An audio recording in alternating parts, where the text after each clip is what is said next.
good point for Fay. Got an escape. It was 7 seconds left. That's 10 huge. seconds, yeah, it certainly was. Keeps him in the match. Sometimes wrestlers who've been warned for stalling say, oh, I got to get off this, when they should stay right on what they were doing. Here we are, the quarterfinals of the NCAA Wrestling Championships, presented on the U today by Enterprise Rent-A-Car. From the Scott Trade Center in St. Louis, I'm Dave Armstrong, along with our experts, Jeff Blatnick, Tim Johnson, and down on the mat, Quint Kesnick.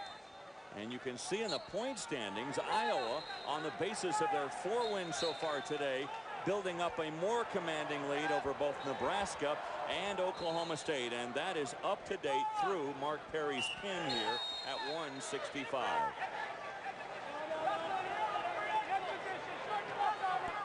Hawkeyes have not won a team title since the year 2000. And for some schools, that wouldn't be that big a drought. But for the Hawkeyes, that is a huge chasm. They had actually lost season ticket holders back at Iowa, which precipitated the change to Tom Brands. But Brands, one of Iowa's favorites, 3-time national champion, world champion, Olympic champion. He's done it all. And again, when I think of Gable, I think of Brands as almost his son. I asked Tom Brands, are you his protege? And he says, no. And I go, why not? Because I haven't won a national title yet.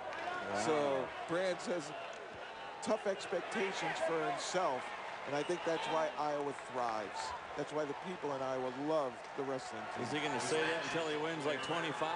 He might. Whatever works. No, I'm not yet. I haven't won 24 yet. 25. Eric Tannenbaum staying right in the middle, keeping great position. Moza Fay not able to get through the first line of defense right there. The head and the arms right there. Hasn't been able to successfully penetrate. There's his first shot, even to touch the legs. But Tannenbaum doing a good job. There is riding time, so he can actually take that stalling point if he has to. He's got riding time. It's effectively a 2-point lead for Eric Tannenbaum in the 3rd period here. Yes.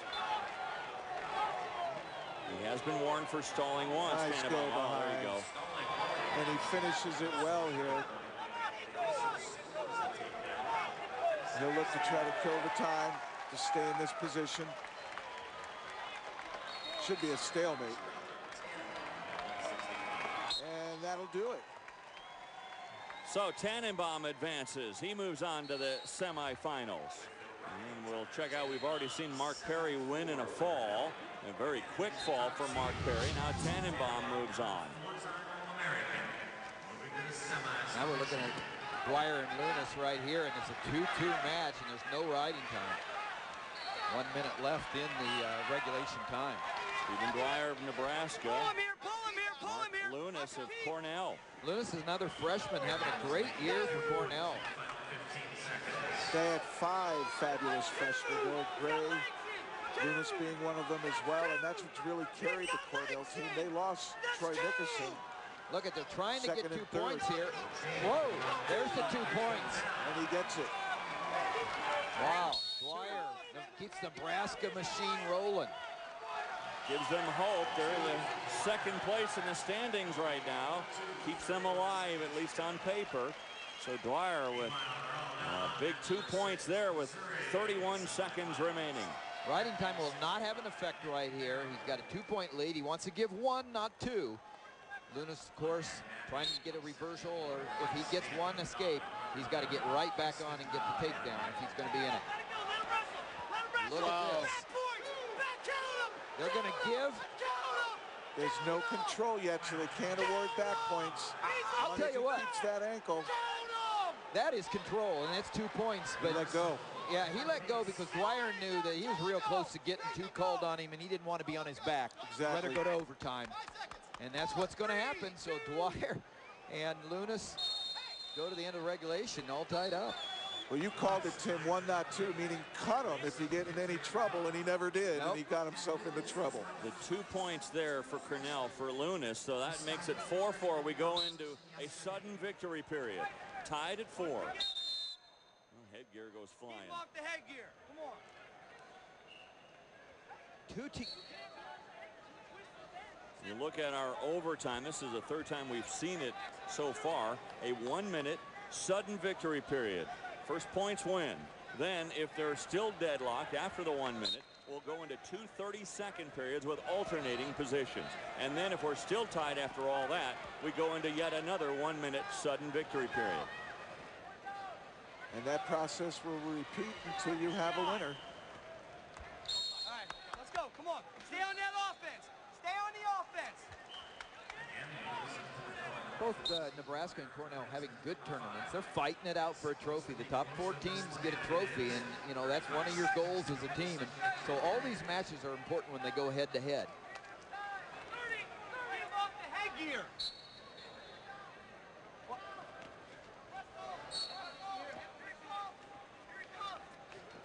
20 seconds.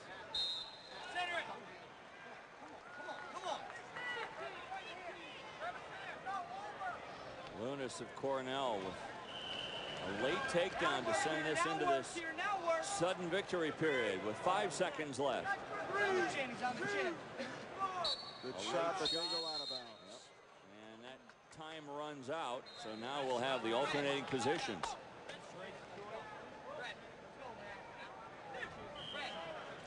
Conditioning now, everything. On these first 2 alternating position periods, guys, riding time will not be affected.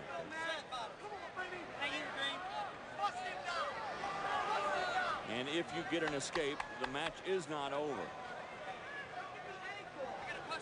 Dwyer comes on top. How he got into this overtime, he's got to remember, is because here he is riding on top. All he has to do is make sure that he only gives 1, but instead Lunas comes with a reversal at the end of the regulation to tie it up.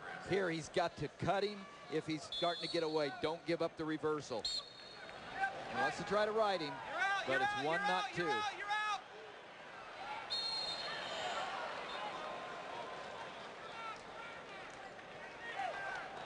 And you'll see a lot of that in the overtimes. If an opponent starts to stand, the guy on top will drop to a leg to maintain control. And I haven't seen a lot of stalling calls in these overtimes at all. So they're pretty much leaving it up to the wrestlers. Absolutely, it's the way it should be. Lunas, a true freshman for Cornell. One of 27 in the competition. Oh, he slipped off, and there he does it again. He gives up the reversal. That's what took him into overtime. But can he get out and neutralize it? He still says control for Lunas, right? For Lunas, yeah. He should be on top. 6 seconds remaining. And again, from Twice the the top same mistake. position. Yep, exactly. I was going to say that same point. This could hurt, like I said, this could hurt Nebraska. You're looking at Mark Manning, coach on the right, the head coach. Really got it going at Nebraska, but he needs to win these type of matches. His wrestlers need to come through here in the quarters. Well, it's all up now. He needs to get a reversal or to his feet, the takedown quickly. Otherwise, Loons will win. See what Dwyer does.